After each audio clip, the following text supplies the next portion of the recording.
Que signifie l'amour de Dieu? Nous allons d'abord étudier la description biblique de l'amour, puis découvrir partiellement en quoi Dieu est l'essence de l'amour.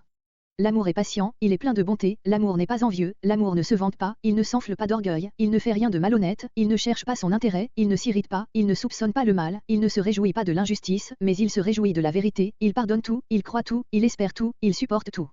L'amour ne meurt jamais. 1 Corinthiens 13.4-8a, voilà comment Dieu décrit l'amour, et parce qu'il est lui-même amour, 1 Jean 4.8, il correspond à cette description. L'amour, Dieu, ne s'impose à personne. Ceux qui viennent à lui le font en réponse à son amour. L'amour, Dieu, est bon envers tout. L'amour, Jésus, a fait du bien à tous sans discrimination. L'amour, Jésus, n'a pas convoité ce que possédaient les autres, menant une vie simple sans se plaindre. L'amour, Jésus, ne s'est pas vanté de qui il était dans la chair, bien qu'il aurait pu écraser n'importe qui avec qui il était en contact.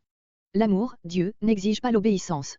Dieu n'a pas exigé l'obéissance de son Fils, mais Jésus obéissait de son plein gré à son Père céleste, cependant, ainsi, le monde saura que j'aime le Père et que j'agis conformément à l'ordre que le Père m'a donné, Jean 14.31.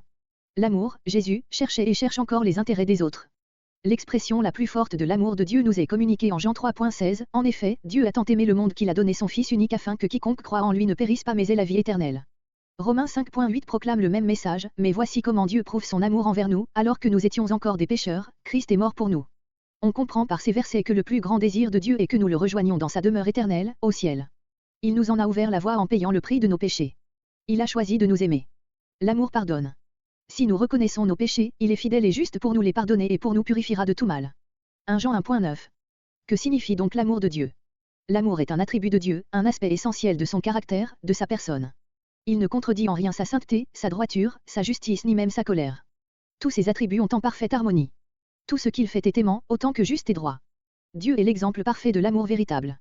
Il est merveilleux de voir que Dieu a donné à ceux qui acceptent son Fils Jésus comme leur sauveur personnel la capacité d'aimer comme lui, par la puissance du Saint-Esprit, Jean 1.12, 1 Jean 3.1, 23 à 24.